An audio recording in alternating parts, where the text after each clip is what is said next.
All right, welcome to episode number 64 of Empty the Bench. Tom Albano, Nick Morgasen, and Nick Fodera. Here as always, gentlemen, absolute big week for the NBA. This is the NBA offseason week. Let's put it that way. It's a week. This is heaven for someone like me, seriously. This is pretty much, we were looking for an excuse to talk more NBA, and they gave us one. Well, I mean, we did the draft on Wednesday, which I admit I don't know too much about these prospects outside of the big three that went, like Edwards and LaMelo, only because, well, usually I watch the NCAA tournament to get all my scoops on everything, and, well, we didn't exactly have a one. By the way, I need to give a quick shout out to people who were following us on Twitter the past couple of days. I was looking at our analytics. If you want to follow us at ETB Sports, we did 60,000 Twitter impressions the last 2 days. It's NBA, man. It's what we call, and I think this is appropriate, free agency frenzy. And actually, this was the hashtag going around. Hashtag NBA free agency was going around. Now, I don't know, guys. Do you want me to save the soapbox for after we go over the movement? Or let's go over all the moves. Let's just bring everybody up to speed. Context is necessary and everything. Okay, so NBA free agency, obviously everything is messed up because 2020 is messed up. Usually NBA free agency happens like 3-4 months ago when the season is supposed to end and when the playoffs are supposed to end, but it started yesterday.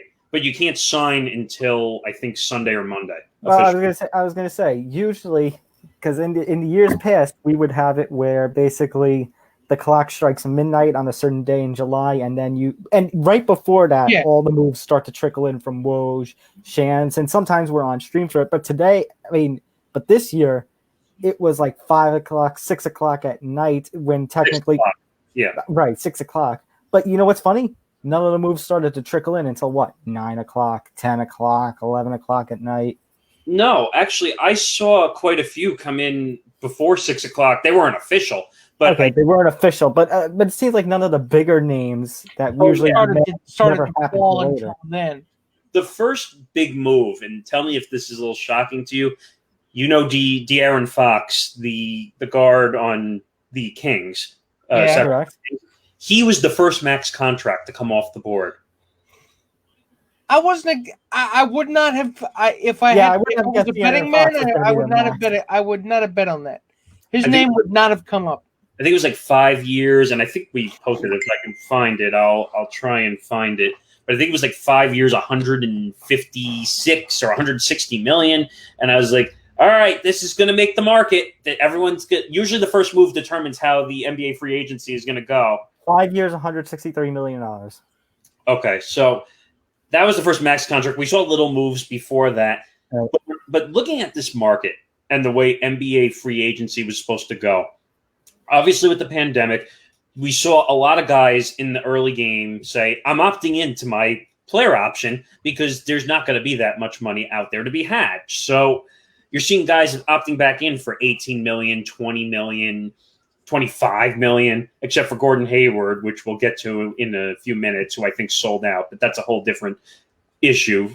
But a lot of money was on the table, and you didn't see guys going out to free agency. Yeah, logic dictates that would be, because of pandemic and everything and bubble, like you just said. Yeah, we had and I know you're going to get on your soapbox for this in just a little bit, but you had all the speculation that not a lot of money was going to be thrown around. I mean, the one thing I think of, with the pandemic and everything is over in Major League Baseball. You had all the owners over there crying poverty, and we have concerns about free agency still when it comes to the MLB. So you thought maybe that would trickle into the NBA. I mean, you already had the owners and the players' union of players arguing over bubble, no bubble, all that. You would think all those negatives were going to trickle into the NBA, but no, it seems like the madness of free agency was still here.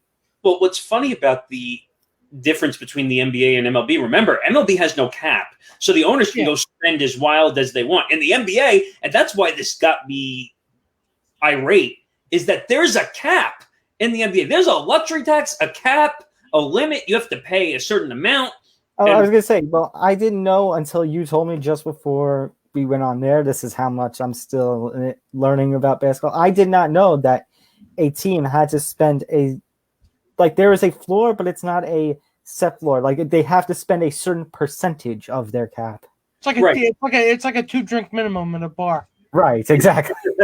Well, they have to spend a percentage because they don't want the owners putting money in their pocket. So that's why they have. I don't know what the exact rule is, but I know they have to spend a percentage because they just don't want the owners putting money back in their pocket. So, and I assume that percentage. How much of that money goes into a percentage depends on like big market, small market, championship caliber team, rebuilding team. Right. So I found it bizarre. Like I said, just starting with the opt-ins, it kind of made sense because guys are like, wait a minute, if I go out on the free agent market, I might stay there and never play this year due to the pandemic because owners are not spending money. Boy, was I eating the shit. Sorry. That's what I'm saying right now because I literally ate that one so far to the point. You took the L. Yeah. That one because when I saw that close to $700 or $800 million was spent on the first night of free agency, I said, holy shiitake mushrooms. That I was like, where did all this money come from? And I'll save my soapboxing for when we're done talking the free agency. But there were deals, and I was telling Tom, and I'll tell you, Nick, now, that there were deals out there, and especially today. Fred VanVleet, get used to that. With the Raptors. He's re-signed with the Raptors on a 4-year, $85 million deal. This was a name that was being represented by the Knicks. The Knicks were talking about signing. By the way, I think that in the long run, that's probably a good thing that he didn't sign with the Knicks for that amount of money because you would have been in a major cap strap. If that you were going to say the same thing about Gordon Hayward, that the Knicks would have been in cap hellion. It would have been nice to have somebody who's actually from Staten Island playing for the Knicks, but I must ask, Mr. Basketball, because I'm having trouble squaring the circle in my head. Is Fred VanVleet really worth that money? No, and unfortunately, he's not. I'm expecting the answer to be no. Well, I'll put it to you this way, and this is something not just applies to the Knicks, but applies to, I guess, that rule we were just talking about sending money. He's a great role player, Fred VanVleet, great role player. He's proved himself well with the Raptors, this season, the championship season, but to consider him, for the star money that he's getting, I don't know. I'll go one step further. All right, Toronto fans, don't throw tomatoes at me. But basically, I can't even say his name. Fred VanVleet. Get used to that name. He's good for the Toronto Raptors system, is what I'm going to say. In other words, if he went to, I'd say it's not a guarantee if he went to the Knicks, he would have been a fit. He's not a guarantee if he goes to the Rockets, he's a fit. He's not a guarantee if he goes to the Nuggets, he's a fit. Okay. He fits really well in the Toronto system where he can play as a 2-guard and he can spread the floor with Kyle Lowry. He can really spread the floor there. If he goes somewhere else, he's more of a B player, role player guy. You think he knew that? Say that again, Nick? You think he knew that and that's why he stayed? I think, well, from the rumors that I heard is that there apparently was more money out there for him to be had. But I think he knows I fit really well in this system and I should just stay here because this is where I fit well. I don't think it's too far of a stretch to say I think he likes it in Toronto. I think even though he would be the number one guy, say if he signed with the Knicks, I think he's fine with his role in Toronto. I think it's just a matter of, why fix what's not broken? Well, what's funny also is that, and I'll throw this news in there since we're talking about Toronto. Toronto is going to get displaced again for the 2021 season. They're going to be playing in Tampa, Florida due to the pandemic. So, believe it or not, in the first... Canada is not going to let them back into Toronto. The Toronto government has officially come out, and I broke it yesterday on our account, that the government has officially said no to traveling across the border. The NBA also said that they're not going to let them in Toronto. That the NBA wants to keep everything within the United States. And what's ironic, because people were joking about it, Fred VanVleet, I'm going to get used to that name, he's going to get tax-free in Florida since he's playing the first year of the contract in Florida. So not too bad. So I don't know if all of that mental gymnastics factored into his head, but I mean, you know what? Who am I to say you spend that kind of money. I mean, we're fans of teams that spend money like drunken sailors. So that used to. Well, yeah. I just want to put it on the record. I just want to make sure that it's noted in an official capacity. All right. The Knicks aren't getting anybody they set their sights on. It's funny that you say that, Nick, because I was talking to Tom before you got here, and I talked about the whole Knicks situation, and I'll bring it up now. Well, the Knicks were linked to every free agent out there. We knew this was going to happen. Whoa, Shams, all the big time reporters at in part because of the rule that we just talked about. Not only that, but the Knicks had the largest cap number available of any team in the NBA. Now, I know Tom and Nick are going to roll their eyes at me because we hear this every time there's a big free agent class that they have $40 or $50 million in cap space. Well, are we really surprised that the Knicks didn't get what they were supposed to get? Because the Knicks' reputation is in shatters, and at this point, there's no building it back up, I think. Well, I call it James Dolan syndrome. But, so... nobody wants to play for the Knicks because the Knicks are a trash fire. We know that. It's Brooklyn they want to go to. That's the place to be. Well, that's where the hashtag "Where Brooklyn at," because that's where you want to play at this point. Yeah. But let me, since we're talking about the Knicks, I'll go to the Gordon Hayward situation because we all heard there was news. Gordon Hayward. Now, hold your breath, Nick, when I tell you what his player option was that he declined. So, I heard he declined a $34.3 million player option to leave Boston. So that made my sphincter clench a bit. So it's like, ooh boy. That made headlines because obviously he must have hated Boston to the point where he turned down $34.3 million and didn't want to play with Jason Tatum, who's going to be the next big star of the NBA. So I said, wow. So he leaves, and I see, Tom, that's the one you were keeping up on while I was trying to keep up on the rest of the other moves.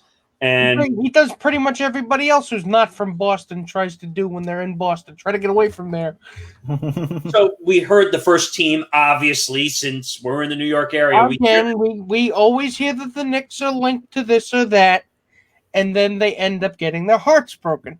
So the first speculation was, because he was still under contract, was that the Knicks were going to do a sign and trade with the Celtics and try to land him on a 3-year, $70 million deal. And they would do a sign and trade. Well, obviously that didn't happen, and then we weren't hearing anything. And then it comes out that Gordon Hayward is linked to the Pacers because apparently he has an off-season home in Indiana. Well, you mentioned before we got on the air that apparently he signed a restricted free agency offer sheet in 2014 or at some point like that, and the Celtics actually matched it.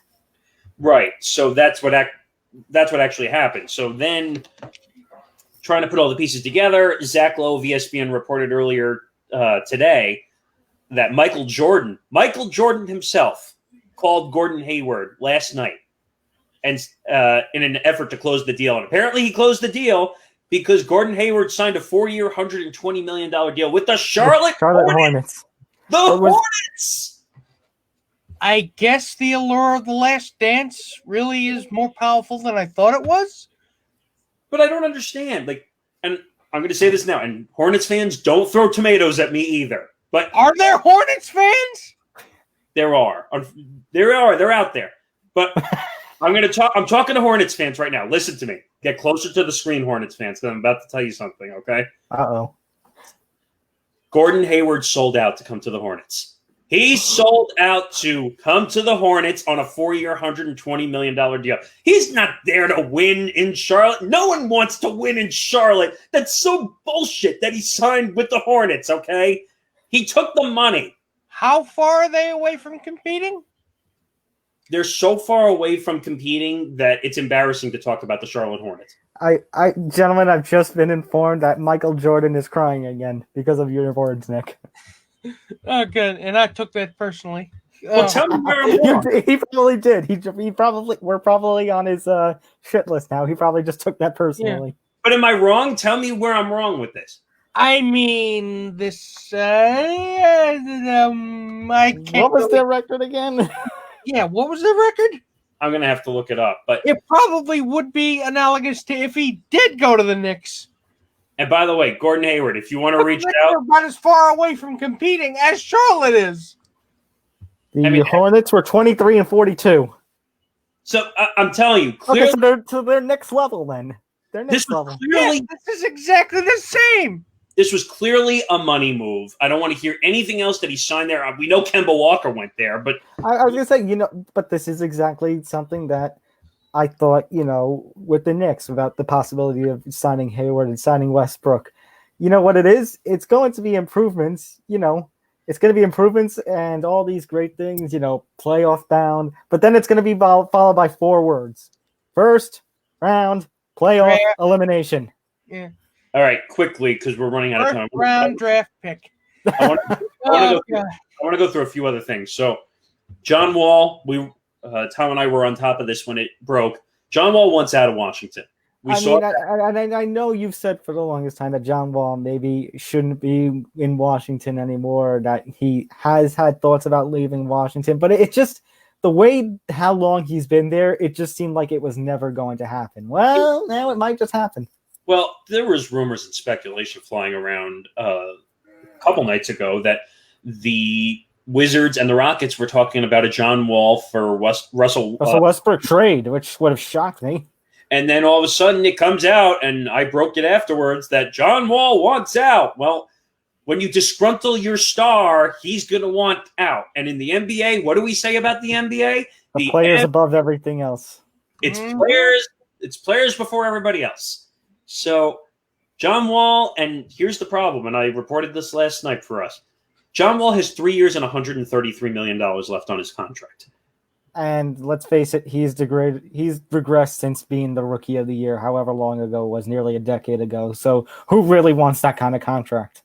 Nobody. And you have the same problem with Westbrook. Westbrook, who's like almost gone, like he's basically a B-level at best player. He's got like $130 million left. So they got to work out those numbers. The NBA is convoluted and complicated when it comes to making trades because you have to meet the cap number. Unlike Major League Baseball, where they spend hundreds and hundreds of millions of dollars and they spend crazy, it's so much different in the NBA. But one more move. Okay. Dwight Howard. We can't go at free agency without talking about Dwight Howard. So, oh, right. We have to mention that as well. But Dwight Howard. Did anyone see the deleted tweet that I put up on our account? Yeah, the fact that he's going to go back to the Lakers. And I wouldn't have been surprised. But no, all of a sudden, change of plans, he's going to Philadelphia. It's so crazy. So I'm trying to go back to... Which I think, by the way, does nothing for either party. Remember all that weeks I was talking about you need to fill the right people, the right role players around, your guys, around those young guys like Joel Embiid? This is not that move. This is not it. This is another situation of Dwight Howard would have been good to stay with the Lakers. He fits in that system. He fits behind JaVale McGee, who's their starter. And it would have been a good place to stay. He puts the tweet out, I'm staying right here where I belong. Laker Nation, I love y'all. Purple and gold never gets old. So he puts out the cliche tweet. I report that he's back. All of a sudden, Shams Charania comes out and says, oh, wait, change of plans. He's looking around for better money and better situation. I'm like, wait a minute. Does it really get better than being with LeBron and AD in LA? Well, according to him, being in Philadelphia. According to him, it does. According to him, being with Daryl Morey is a lot better. Yeah. It's so crazy. Yeah, the Lakers forgot to say no takesy-backsies. Right. So he signs with the Sixers. That situation is a shit show, and I'm sorry. It really is in a bad way because Joel Embiid, Ben Simmons. I mean, you got Doc Rivers, so he'll kick the shit out of Embiid. And, right, but you need the right players around. And you know what? As good as a big man, a 6-man that Dwight Howard was over in LA, being in Philadelphia, when you don't have a LeBron or an AD, it doesn't fit to me. It doesn't fit. Dwight Howard should have stayed put. I agree. And it should have been the end of it. I don't know why he did this last time, by the way, when he was in free agency, if you remember correctly. Right, I know, but I'm just saying, for the Sixers' sake, because I've been ranting on the Sixers for how many weeks we've been talking about the NBA. You're talking about trying to build back up. Hey, having Simmons and Embiid, you want to build a team around them. You got Doc Rivers. The championship experience was a decade ago, but still good coach. But Dwight Howard does not fit the picture that the Sixers need to build themselves back up. I'm sorry, he doesn't. Right, and Nick just reminded me of two things, and I know we're running over, but I got to get them quickly. So the sign and trade situation with the Bucks and the Kings with Bojan Bogdanovic. So I spoke to Mitch Lawrence of SiriusXM NBA Radio. If you want to check that out, it's on our page, and we'll drop it under the Bench Talk page. And we spoke about this and a bunch of other things. But so a deal goes down, and the Bucks are trying to keep Giannis because he's the big guy, the big free agent that they're hoping to sign to a Supermax. So they make the other deal for Drew Holiday, which, by the way, they overpaid for big time. Drew Holiday in the worst possible way. I don't give a shit who tells me it was worth it. Of course it's worth it. He's a great player. But is it worth 3 first-rounders or 1 first-rounder, 2 second-rounders, and 2 pick swaps and a bunch of other players? Give me a break. He's not worth that much. But then another deal comes out with a sign-and-trade situation between the Bucks and the Kings, where the Kings sign Bogdanovic and trade him off to the Bucks. We find out the next day, Bojan Bogdanovic comes out and says, I never agreed. So, my mouth fell down in shock. How do you agree to a sign and trade deal? And you don't ask your star guy if he wants to be traded? Seriously? Because I don't know. I guess I got nothing. The NBA is doing. I've never seen that. The NBA is now doing an internal investigation. Have you ever heard of an internal investigation over a sign and trade? No, I hadn't seen that unless. When was the last time they called off? The last time I've heard of any sort of shenanigery with a trade was the Hornets deal with Chris Paul, in which David Stern actually canceled the trade. Yeah. That was back when the Hornets were owned by the NBA. That was owned by the NBA, and David Stern had to make the official approval because technically the NBA was the ownership group, and they didn't want to give the Lakers. This was before Big Threes were popular, actually. That would have been the official first Big Three if it happened, because that would have been what? Kobe, CP3, and I forgot who the other one was. But that would have been huge at the time.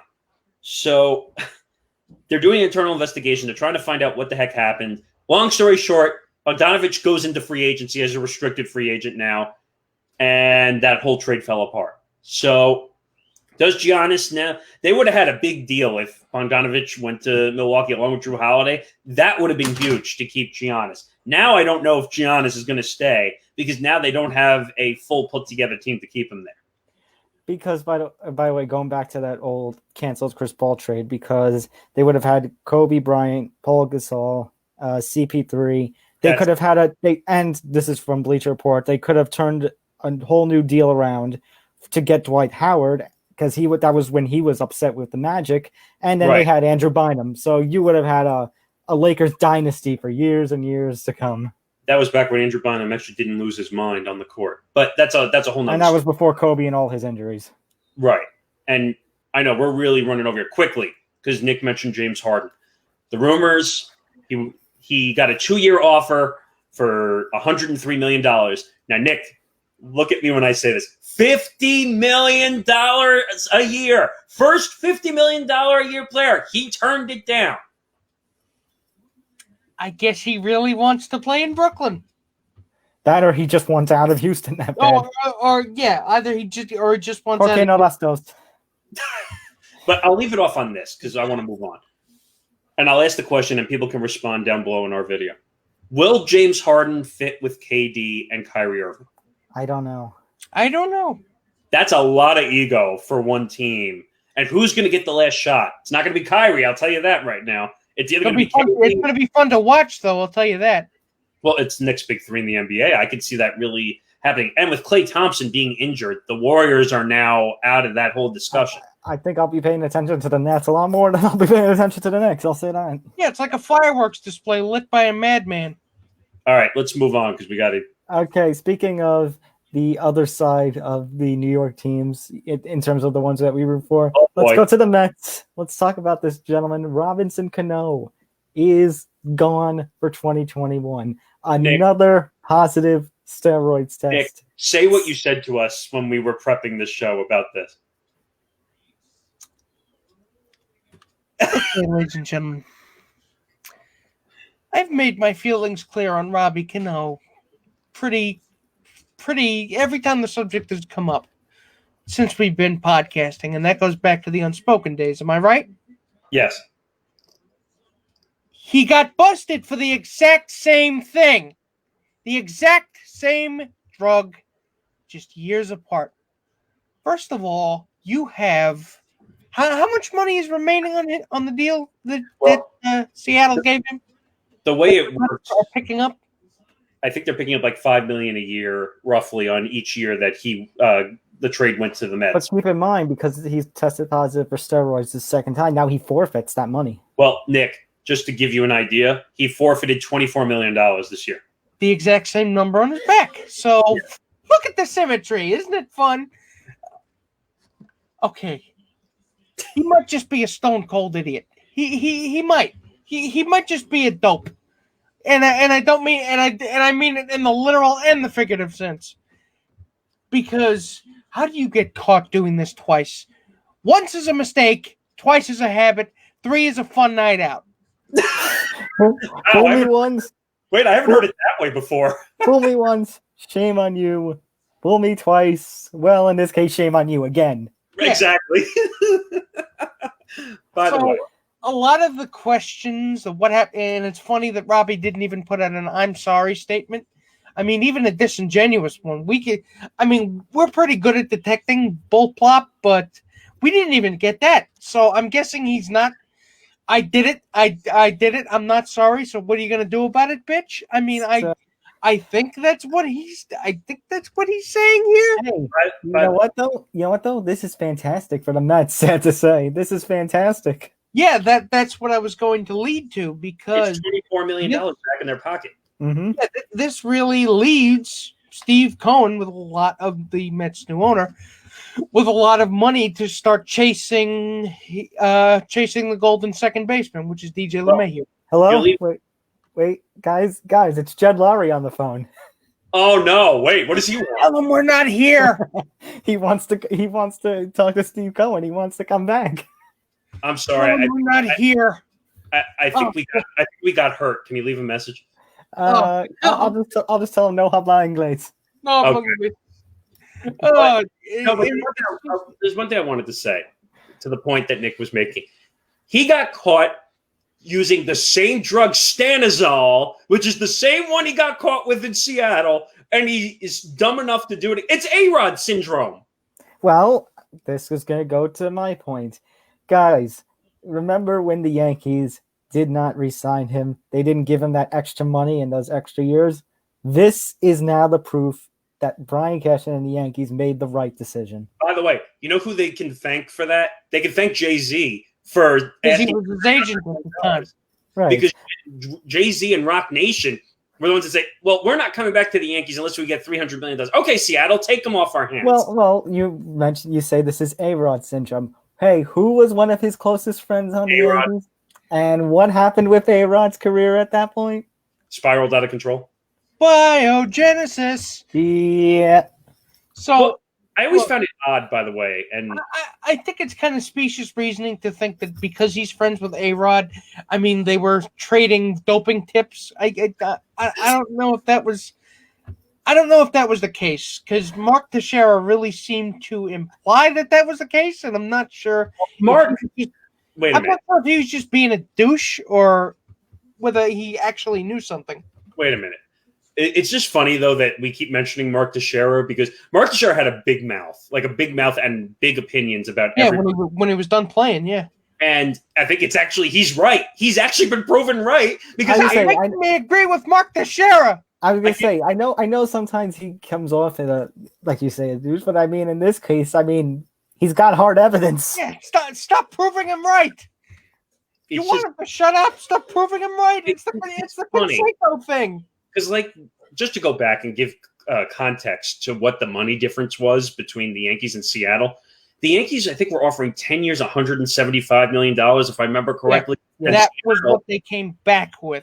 Oh, right. I think originally, when Seattle's offer was on the table, the Yankees had a chance to respond, and that's what they responded with. Cano.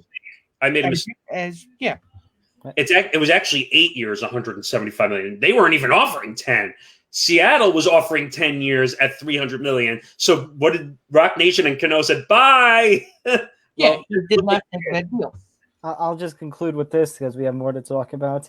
If you thought that Robbie Cano's superstardom and legacy wasn't destroyed before, this is now the hard proof. It's gone. It's so far over that he's digging the hole all the way to China. I would not be surprised if, and God, I hope it's not DJ LeMahieu, that the Mets sign another second baseman in this offseason and plays so well in the 2021 season that Cano's reduced to a bench player when he comes back. Well, first of all, let's put jinx in it. We're forgetting one thing. He's going to be 39 years old when he comes back off this season. And he's going to play with the Mets. He's under contract till he's 40. Oh God, I feel bad. That's why I'm saying he is going to be reduced to a bench player when he comes back. I'm going to put my word out there. That's my take. He will be a bench player. So we're going to look back. We're going to do a rewind on this take next year. Yes. And we're going to see him as a bench. Okay. Lock this moment in. All right, guys, one more baseball move. Little flying under the radar kind of a bit. Theo Epstein is going to be leaving the Cubs. And not just leaving the Cubs. For 2021, he's not even going to have a job in baseball. Well, let's hold the phone on that. He says, unless he pulls a Daryl Morey. Let me say one thing, okay? I think there's a certain team, since he loves the thrill of a challenge. Now, stay with me here when I say this, and I think you know what I'm going to say. I think there's a certain team. I think there's a subway between both teams. I know what you're thinking, and I don't. Wait, what? I wasn't thinking you were going to go there. Yeah, I wasn't thinking that. Oh yeah, I hate conspiracy theories, but I'm going there now. My conspiracy theory is he ends up in the Mets front office. As their GM or as a special advisor, I don't know if it's going to be a GM, but I also silent partner. I heard news also that he could end up in the ownership with Steve Cone. I mean, I would not say no, considering he ended a combined 194 years of championship drought in two teams, Boston and Chicago. He pretty much stamped his ticket to the Hall of Fame as one of the greatest executives to ever do the job. But I mean, that would be a big plus. I know what you're going to say about the Mets. Yeah, that's a big plus to the Mets fans, but will it actually happen? Yeah, the Mets are a different animal. Here, Tom, give me a close-up for a second. I need to talk to Mets fans. Okay. Listen to me, Mets fans. You want Theo Epstein in your organization, okay? You've been a massive failure of an organization, okay? You can go back out to the 3-screen now. But I'm telling you, Mets fans, we're all Yankee fans in here. Let's make that clear, first of all. As Mets fans, we want you to succeed, so you better take Theo if he calls. Well, I'd say there was another team in my head that I thought you were going to go to this. A team that has a bunch of young stars and a couple of bigger stars. A team that's made an impact. A team that just signed a pitcher, who blew out his arm because, and that blowing out of his arm might have cost them a chance to go far in this most recent playoffs. I thought you were going to say he was going to be in the San Diego front office. I mean, that would be interesting, but I think they just signed a young GM last year. And not as a GM, but we were talking about potential front office moves just as an advisor. And nobody's actually talking about the other side of this. What are the Cubs going to do? Does that mean a sell-off? No, they moved Jed Hoyer up into the GM spot.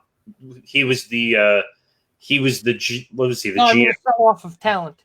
Oh, the Cubs kind of played their course at this point. They won their World Series. They got what they wanted. And okay, so now that brings me to a question I have, because we were talking about all our anger issues and everything with Brian Cashman and the potential of this offseason.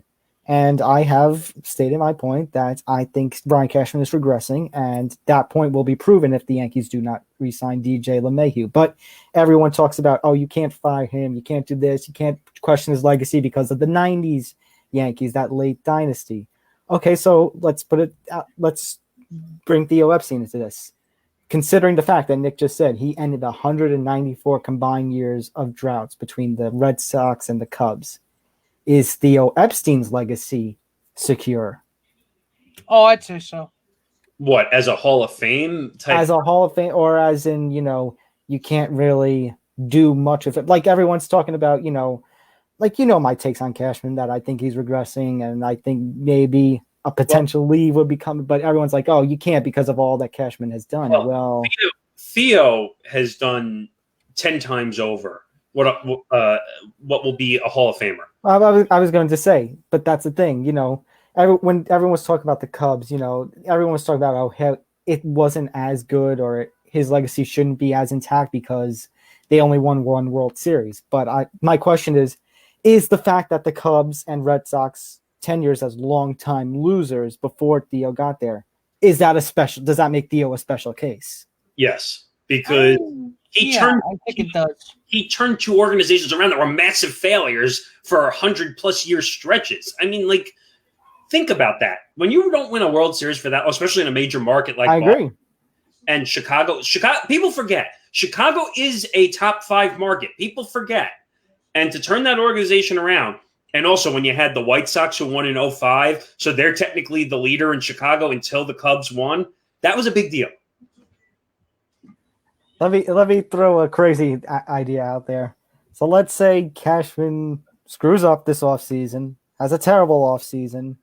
The Yankees get another first-round playoff elimination. And let's say, for whatever reason, Cashman gets special advised. Could you see Theo Epstein as a Yankee in the Yankee front office? I could. Yeah. He'd probably be the most qualified person to take over the job. I don't think the Yankees would do it because they would probably rather. My point was without. Well, my point was how Theo Epstein was a Red Sox general manager, how he was the general manager of that Cubs team, that won the World Series, but in that they got Chapman. But what happened? The Yankees took Gleyber and then signed Chapman right back. Yeah. After all those experiences, do you think he would want to come to the Yankees? First of all, if Theo Epstein comes in and takes over the GM role, they're not going to be spending the money that they're spending now. I'll tell you that, because Theo is a more thorough to the numbers type GM. Yeah, or he's a build through. My point was after all that the Yankees, after the rivalry of the 2000s, and after basically they got the World Series in Chicago, but being swindled by giving up Gleyber Torres, would he even want to come to the Yankees? I don't know. It's questionable, and what I would say is it actually might be dangerous power-wise. If I agree. Because he would actually have money to spend, unlike with the Cubs, even though the Ricketts family, which has a lot of money and that own the Cubs and really could put the money in, the Yankees would have so much money that Theo could make his strategic moves times 10. But what you just said about strategy and money, what you were just saying about the Mets, and that's why I'm kind of starting to get convinced, because what have I always said? What words have I always said about Steve Cohen? Fresh money. And you got a team that's been miserable, that's only made the World Series, twice over the last 20-something years, the 2015 teams. And outside of that, they've had their struggles. I'm just saying, it's a perfect fit.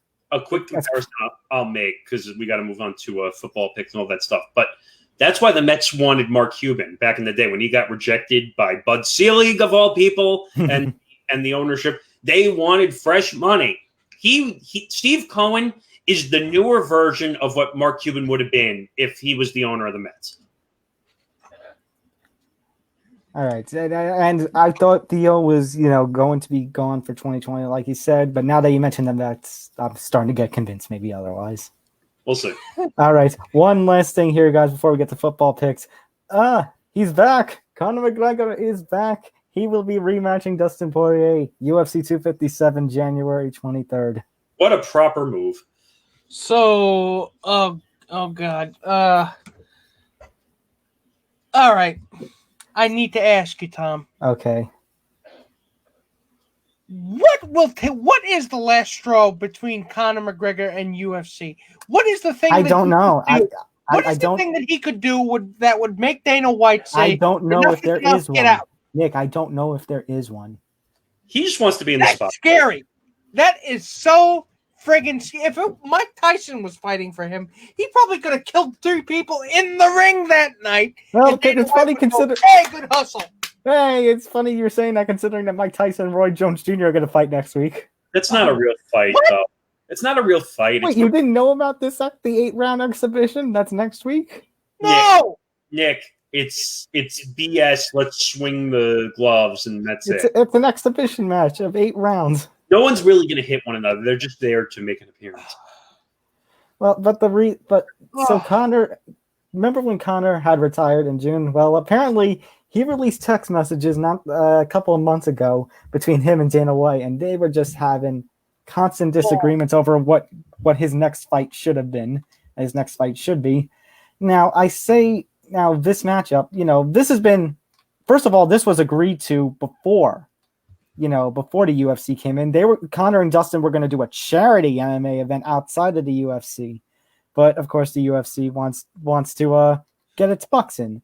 So, especially considering that, they supposedly have lost a whole lot of money, but it's funny enough, it's one of those things where maybe they've lost a lot of money, but they're still one of the richest organizations in the world. Can't they do like a Toys for Tots kind of thing?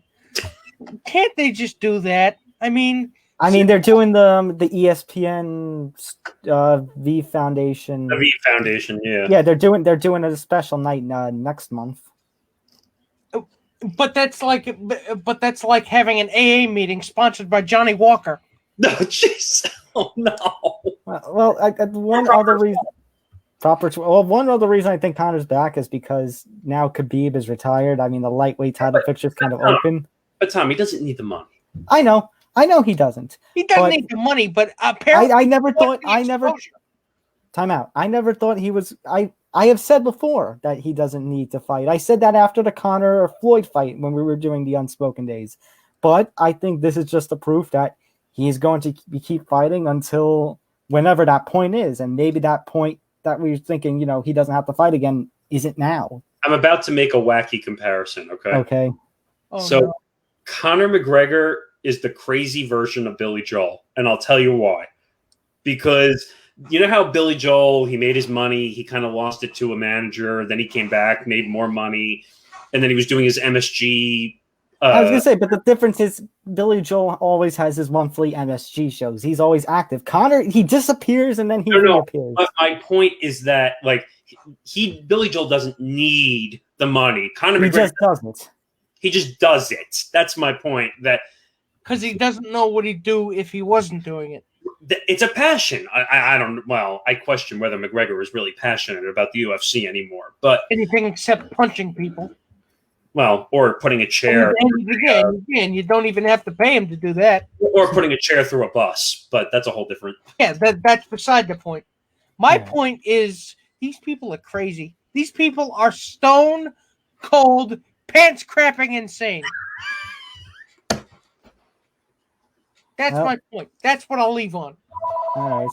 So, guys, before we go, let's make our Week 11 predictions for the NFL. Let's start over in Baltimore, the Titans at the Ravens. This is a crappy game. It really is. No, the Titans... Both teams are playing really poorly lately. I'd say that they still have a great record, I think. Let's see. The Titans... The Ravens have been a disappointment this year. And the Titans are 6-3. The Ravens are 6-3 too. But I will say that Lamar Jackson his play is kind of reduced quite a bit. He's regressed, actually. And that running back situation. You had Mark Ingram, J.K. Dobbins, Gus Edwards. I thought maybe something would come of that. And even they're starting to. And it never did. So I'm going to go Titans. Yeah, I'm going to go Titans too. I'm taking Titans. At least they still have Tannehill, Henry, all them playing up to potential. Tannehill has been a surprise to me. In a big way. We have the Lions and the Panthers. I believe Teddy Bridgewater is questionable for this game. Is he? What about the Lions? Is Stafford off the COVID list for the millionth time already? I believe Stafford is going to play. Let me make sure. Oh, Stafford is questionable with his thumb. Teddy Bridgewater is questionable with his knee, his MCL. I've got a bad feeling Teddy Bridgewater will not start this week. So I'm gonna play it safe and I'm gonna go Lions. I'm gonna go Lions too. Yeah, I'm gonna go Lions. As much as playing safe as it is. All right, Eagles and the Browns. So Philadelphia has lost last week, so they lost to the Giants, but they're still in first place technically with a 3-5-1 record, and the Giants are on a bye. So a lot of the NFC East title picture rather could be depending on how the NFC East teams do this week. So here's our first matchup, and I'll be honest with you, Nick Chubb and Kareem Hunt are just doing a hell of a job as the 1-2 running back unit of Cleveland. And Cleveland's defense, I mean, over the past couple of seasons, Cleveland's defense has grown, and I think they're still strong. I'm going to go Cleveland. I am too. Well, didn't someone go on the COVID list also for Cleveland also? Oh, their first-round draft pick a few years back. What's the name of the guy who had the confrontation with Tomlin? I'm looking it up now. Myles Garrett? Myles Garrett, that's it. Oh, Yeah, Myles Garrett. But you know what? They still have Denzel. Is Denzel Ward still active in this game? I think he is. I haven't heard anything to the contrary. But my point is, I think the Cleveland's in a much better situation than Philadelphia is. So And don't forget, the Eagles had a COVID situation again this week. Oh yeah, JJ Arcega, Whiteside's not active. They're all in questions with COVID. I'm going to go Cleveland. Yeah, I'm going to go with the Cleveland also, just because the Eagles are scaring me. Actually, guys, Cleveland is 2 wins away from guaranteeing themselves at least an 8-8 season, as shocking as that is. Wow. Didn't expect that. All right, we move on now to the Patriots and the Texans, 2 teams that were once upon a time strong, and this season they just don't look like themselves. Tom Watson is another crapshoot this year. Yeah, but you know what? I'd say the Texans, even with Bill O'Brien gone, they still look pretty questionable. I'm going to go Patriots, honestly. I am too. Going Patriots, but I'm not convinced with Cam Newton. I'll say that. I'm not, no. All right, guys, Steelers and the Jaguars. Are the Steelers going to who am I kidding? Wait a minute. Who am I kidding? 1, 2, 3. Steelers. The Steelers are going to keep their undefeated streak. Of course they are. They're going to go 10-0. All right, Falcons and the Saints. We got a big divisional matchup on this one. Actually, this is interesting because we heard that who was getting the number 1 reps? Taysom Hill is going to be the starting quarterback for the New Orleans Saints. Even though, wait a minute, Sean Payton came out and said that we haven't announced a starting quarterback because he likes to be mysterious like that also. Well, I mean, here's the thing. Let's work under the assumption that Taysom Hill is going to be the starter. Because we haven't had any evidence of the contrary. Right. Well, here's my thing. So last week, before Drew Brees got hurt, 8 for 13, 76 yards and a touchdown. Jameis Winston, he didn't throw any picks. He got sacked twice, but went 6 for 10, 63 yards. Taysom Hill was used as a running back. Taysom Hill, you know, guys, I don't know if it's just me, but when you watch the Saints this year, it feels so weird how they're using Taysom Hill. He just pops up in like the most random spots. I know that's his gimmick. They want to use him as quarterback, but they don't want to hurt Drew Brees' feelings. Well, were you surprised, by the way, that Drew Brees played through a collapsed lung and bruised wrist? Yes, very. He could have died out there, by the way. Let me clarify. He played through the first half. That's what he did. But still. But still, you know what? But you know what? I still have a lot more questions about the Falcons than I do the Saints. The Saints are looking like a legitimate team. You know, like now that they thoroughly thrashed the Bucs last week, like 2 weeks ago, the Saints are the favorite to win this division. I'm going to go New Orleans. I'll throw you one more. Alvin Kamara didn't practice also due to whatever his injuries were also. I hope it's going to be a lot more dangerous in that case if Kamara doesn't play, but as of now, he is going to play, so I'm still going to go with the. I'm taking the Saints, but it's going to be a lot closer than we. Yeah, I agree. I'm taking the Saints. Okay, second NFC East matchup. I mean, with an NFC East team, it's the Bengals and the Washington Football Team. I mean, I'm lost for words on this one. I mean, but here's the thing. As much as Joe Burrow is the younger quarterback, Alex Smith has not looked bad at all in his return. He's not looked bad, but it's still Washington, so I'm taking the Bengals. Is that quarterback like a position like a revolving door at this point? No, I think it's Alex Smith's because Kyle Allen's done for the year, and Dwayne Haskins. I mean, he got ill one week, and he just hasn't been. Is he going to be like the answer to a trivia question one day? Like he already is. Who? Yeah, he already is. Who did Dwayne Haskins play for? All right. Well, who are you going with now? Oh, I'm going with the Bengals. Okay, I'll go say Bengals. I think it's going to be a lot closer than we think, but I'm still going to go with the Bengals. I mean, remember, Washington nearly beat the Lions last week, so. Yeah, good point. The Dolphins and the Broncos. You got Tua versus Drew Lock. Is Drew Lock healthy? Because I heard Drew Lock, they just announced will start tomorrow. Because I think he had a really bad, bruised ribs, right? Yeah, but he's going to start. I am taking the Dolphins, though. But the running back situation's kind of, I mean, Ahmed is now going to be starting, and, Jordan Howard, they released him. Yeah, he was that bad. The Dolphin situation is a little bit ugly. I'm going to go Denver. I'm going to go Denver, but I think it's going to be one of those last possession plays. I think it's going to be a toss-up, yeah. Yeah. Oh, no. Why did you do this? Back from their bye week. Why did you do this? You know what? I was happy we won. We won. We actually didn't lose. We won because we were on the bye week. And now you get to meet Justin Herbert. Okay, fellas. Wait. I have to say one thing. If they had to pick a week to win, this would be the one week. I mean, the Chargers have been notorious for choking. And Justin Herbert, even though I think he's going to be up there for Rookie of the Year, he's played really well. This could be the one week where they could win. I mean, that haircut of his could come back to bite him. No, jeez. Oh, I mean, they're on the road. They're not a good road team. We know that.